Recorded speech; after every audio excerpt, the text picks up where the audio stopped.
So tell us what the most difficult part of getting back into Kylo Ren would be. What element of his personality is the toughest to tap into? The costume, I would probably say.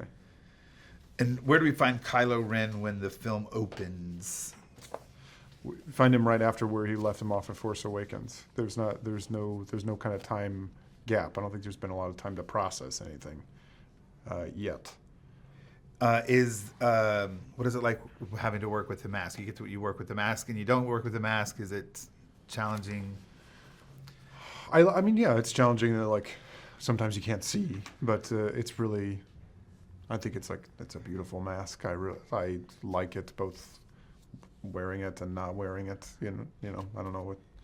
It's hard to say. The theme of it, of people who are hiding, behind masks. I remember for the original one wasn't like it was part of the Star Wars world that we didn't want to take for granted that people just wear masks for no reason. So we tried to, at least even for myself, try to figure out why he was hiding or why he needed it. And what's the relationship between you and General Hux in this film, Kylo? Well, kind of similar to where they are in The Force Awakens, where it seems more. Maybe it's, competitive, I'd say that's the best way to answer that. And the physical preparation for this film, more intense, same? Similar in some ways and different in others. It's like the first one, I feel like the vocabulary of the fighting style that we were kind of going with we were coming at totally fresh. Because we started this kind of almost a month after we finished The Force Awakens, that kind of vocabulary was still in our bodies more, so we made things easier and a little bit faster. But the rigor of doing it was maybe more intense for this one. So Mark Hamill was in Force Awakens a little bit, in this film, a big part of the story. Yeah. How was that working with with Mark? It's hard to say without saying that if I actually did, but I will say that as far as being around him, he is a very charismatic, generous person who is not closed off at all. It could very easily be, I've kind of done this before, and I know how it goes, so I'm just going to but he, as you kind of hope people like him are in that position, couldn't be more generous, couldn't be more available to kind of talk about it. He's an amazing guy, I think. And so, Force Awakens, you were part of the newbies, the new cast. Now we have newer cast members. How was the balance between the legacy cast and your cast from last film, and then the new cast? Great. There's no hierarchy on set, and that comes from leadership down, which starts with Ryan and Kathy, and there's no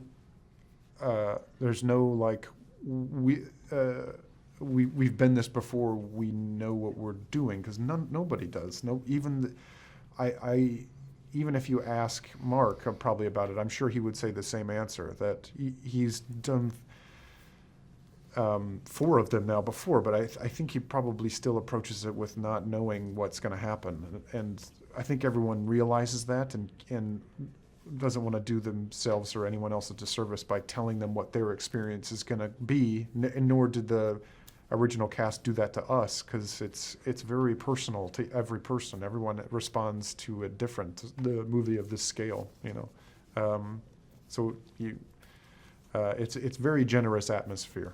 And Mark did say the same thing pretty much, because I've already asked him that Did question. he? Yeah, he was very I get my pages just like everybody else gets my pages. So, Right. So you're dead on there. The practical sets for this were supposedly real impressive and massive and more detailed than we've ever seen in any other Star Wars film. Can you tell us what it was like working with that, and if you had a favorite set? No, I didn't have a favorite set, but I will say that this time I had more time to enjoy the sets. I think with the first one it was more terror or denying that you know, oh, there's a Millennium Falcon. You're like, oh, okay, put it out of your mind and just focus on the story. But this one, because I had a better sense of what the world was, I think I had more time on set to sit back and enjoy how the scale of them. And the audience, when they, this is my final question, when the audience sees the film and is experiencing it, what do you think they're going to walk out from, what do they take away? Again, I think that's a very personal thing. What is great about this movie is that it's able to balance so many different stories that are not still just plot devices or, you know, two-dimensional. Everyone is a three-dimensional person, I think. And it doesn't sacrifice that. Ryan just knows what what you kind of hope directors know who are working on movies this size, that no one will care about any kind of, you know, explosion or ship or animal if there's no humanity behind it. And if anything, I think it obviously it lends itself to the story, and the more you vested are in the people, the stakes are obviously higher. So hopefully people will take that away from it, but it's impossible for me to say what a general kind of thing someone will zero in on. Probably for some people it's all about porgs. Some people it'll be all about, you know, Luke. You know, it's hard for me to say what people will pull from it, but if anything, it'll hopefully feel as real as possible. Hey, Lisa here. Oh, no, sorry. Hey, Vale here. Vale.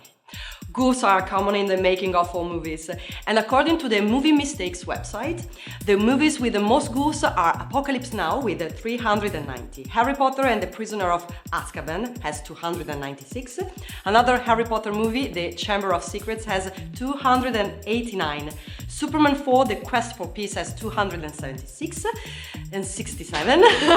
Okay, so yes, let's get it right. Superman 4, The Quest for Peace has 267, and The Lord of the Rings, The Fellowship of the Ring has 2000, and The Lord of the Rings, The Fellowship of the Ring has 262. Yeah. Now, if you love goofs and bloopers, click on the link in the description. And remember, we publish new videos every day, so be sure to subscribe for more great content. See ya!